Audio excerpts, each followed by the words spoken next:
السلام علیکم ورحمۃ اللہ وبرکاتہ۔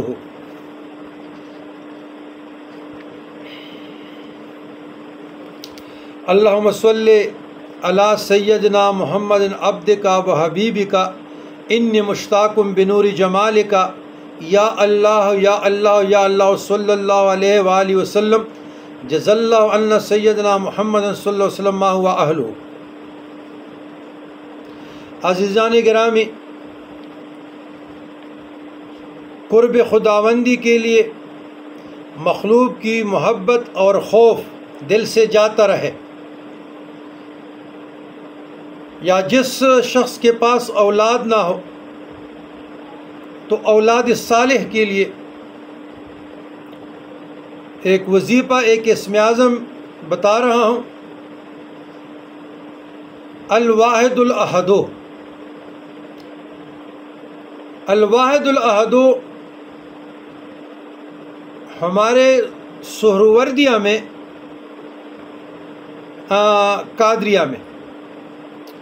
قادریہ غوثیہ میں یا واحدوں کے ساتھ پڑھا جاتا ہے۔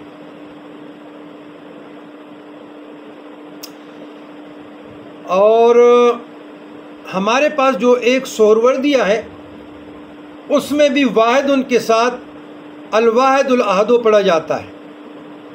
تو الحمدللہ سالوں سے یہ ہمارے اعمال میں ہمیں پڑھتا ہوں، لیکن یہ معرفت کے لیے، مخلوق کا خوف ختم ہونے کے لیے، قرب الہی کے لیے، معرفت خداوندی کے ساتھ ساتھ جس کے پاس اولاد صالحہ نہ ہو اور سالوں سے انتظار میں ہے، تو اگر اس کے اندرون ٹھیک ہے میڈیکلی طور پہ اور عقلی طور پر اس کو سمجھ آ رہا ہے کہ رکاوٹ ہے، تو دیکھیں دوا اور دعا دونوں کریں، سنت ہے، شریعت پہ عمل کریں۔ یہ جو پچنے لگوانے، داغ لگوانے، یا جو ہم حکیموں کے پاس پرانے زمانے میں جاتے تھے، یہ سنت ہے نا جی۔ تو اسی طریقے سے ڈاکٹری دوائی لینا بھی سنت ہے، شفا من جانب اللہ ہے۔ وَنُنَزِّلُ مِنَ الْقُرْآنِ مَا هُوَ شِفَاء۔ یاد رکھے شفا و شفا میں زمین آسمان کا فرق ہے، اس پر بھی انشاءاللہ میں کبھی بولوں گا۔ تو جس کے پاس اولاد نہیں ہے، الواحد الاحد، ایک تو لکھ کر اپنے پاس رکھے اور اس کو دیکھتا رہے پاکی کی حالت میں جب نماز پڑھے۔ اس کے علاوہ یہ 1000 مرتبہ ڈیلی پڑھے۔ کتنا؟ 1000 مرتبہ ڈیلی پڑھے۔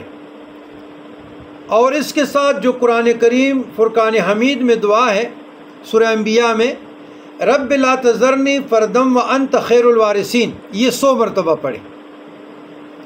بعض لوگ کہتے ہیں کہ خاص طور پر اولاد کے لیے قرآن مجید، فرقان حمید یا مسنون اعمال یا حدیث میں کوئی دعا نہیں آئی۔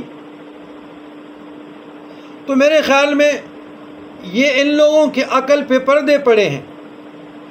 میں نے استغفار کے مد میں سورہ نوح میں امام حسن بصری کا، وہ 3 شخصوں کا واقعہ بیان کیا ہے، اور اللہ کا وعدہ ہے اولاد کا، بارشوں کا، نہروں کا، رزق کی فراخی کا، گناہوں کو معاف کرنے کا۔ لیکن جو ظاہر بین لوگ ہوتے ہیں نا، وہ علم باطن سے قاصر ہوتے ہیں، ان کے عقل پہ پردے پڑے ہوتے ہیں۔ تو یہ جو رب لا تذرنی فردم وانت خیر الوارثین ہے، تو وارثین کی معنی کیا ہے؟ کہ اللہ مجھے آپ بہتر وارث عطا فرما۔ تو وارث کیا ہے؟ ہمارے مشائخ عظام، ہم یہ 100 مرتبہ یا 1000 مرتبہ اس نیت سے پڑھتے تھے اسباق میں۔ یہ ہمارے خاندان نقشبندیہ علویہ میں باقاعدہ سبق ہے کہ یا اللہ ہمارے جو سینے میں علم ہے تو ظاہری بھی ہماری شاگرد ہو اور باطنی بھی ہو۔ تو یہ ہمارے مشائخ عظام نقشبندیہ علویہ اس نیت سے پڑھتے ہیں۔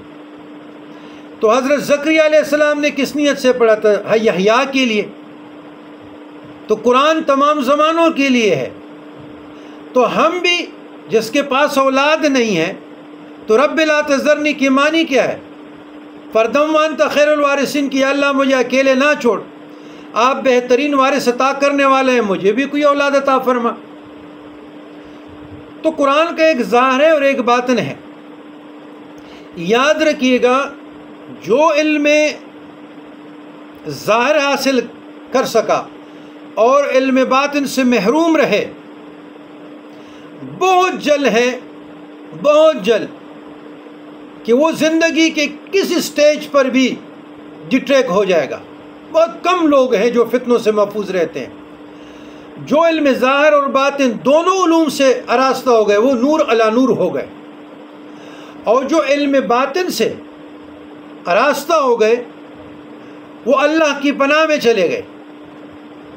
تو علم لدنی کی ثبوت سورہ کاف جناب خضر علیہ السلام کی سب سے بڑی دلیل ہے، اس سے کوئی انکار نہیں کر سکتا۔ ہاں، جناب خضر علیہ السلام سے ظاہر بین لوگوں نے کہا، جمہور کا قول ہے کہ وہ ولی ہے، اور کلیل کا قول ہے کہ وہ نبی ہے، اور زیادہ لوگوں کا قول ہے کہ وہ دنیا سے تشریف لے چکے ہیں، کم لوگوں کا قول ہے کہ وہ زندہ ہے۔ لیکن صوفیہ کرام کا اجماع ہے اور متفقن علیہ ہے، ان کا عقیدہ ہے کہ جناب خضر علیہ السلام پہ الجسم موجود ہے،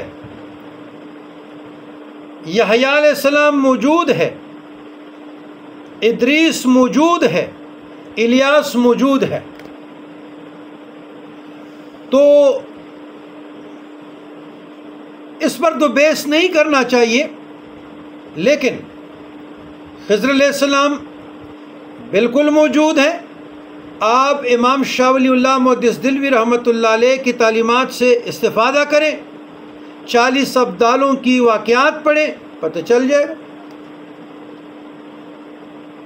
اور ہمارے مشائخ عظام نے جو ہماری تربیت کی ہے، جو ہماری تعلیم کی ہے، تو الحمدللہ ہم تو یہ کہیں گے کہ خضر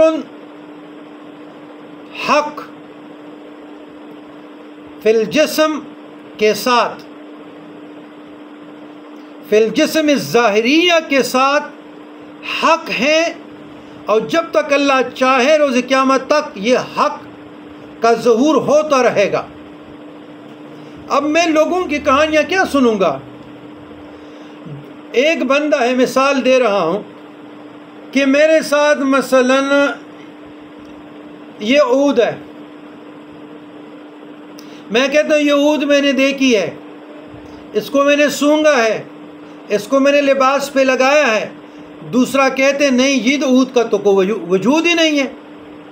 ایک دلیل، دوسرا دلیل، تیسرا دلیل، چوتھا دلیل، تو میں اس کی دلیلوں کو مانوں گا کیونکہ عود تو میرے ہاتھ میں ہے۔ تو میں کیسے مانوں کہ جناب خضر علیہ السلام کا وجود اس کائنات میں نہیں ہے؟ لیکن شریعت غالب ہے، سر تسلیم خمس، لیکن اللہ نے جو آگاہی دی ہے ہم اس پہ قائم ہیں، اور جناب خضر علیہ السلام کا وجود حق ہے اور اس کا ظہور ہوتا رہے گا۔